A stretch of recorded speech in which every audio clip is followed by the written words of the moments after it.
May nag-utos ba sa pag-terminate ng TV5 sa ABS-CBN? Patuloy na pinag-uusapan ngayon ng biglaang pag-terminate ng TV5 sa partnership nito sa ABS-CBN. Kaya't hindi maiwasang itanong ng publiko kung may nag-utos ba sa naturang hakbang.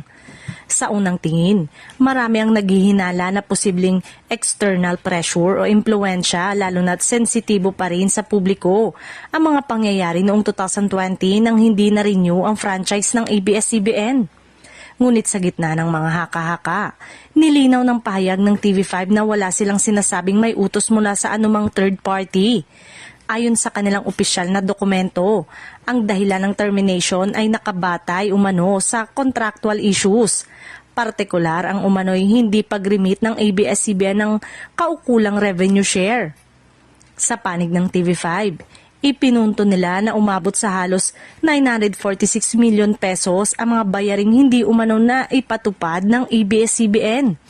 Ilang ulit daw nilang sinubukang ayusin ang payment schedule kasama ang Kapamilya Network. Ngunit pakiramdam nila ay naantala ang proseso, kaya't kinailangan nila maglabas ng notice of termination.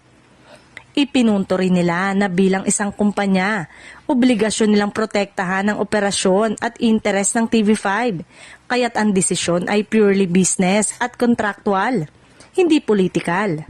Sa kabilang dako, mariing itinanggi ng ABS-CBN na sinadya nila ang delay sa payment. Ayon sa kanilang official statement, totoo na may nakaantala ngunit hindi ito dahil sa pag-iwas o pagpapabaya kundi dahil sa kasalukuyang hamon sa kanilang revenue flow.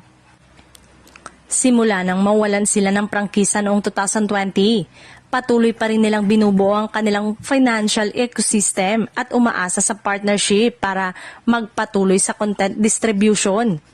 Idinagdag nila na bukas sila sa pag-aayos at pakahanda nilang tugunan ang kanilang obligasyon.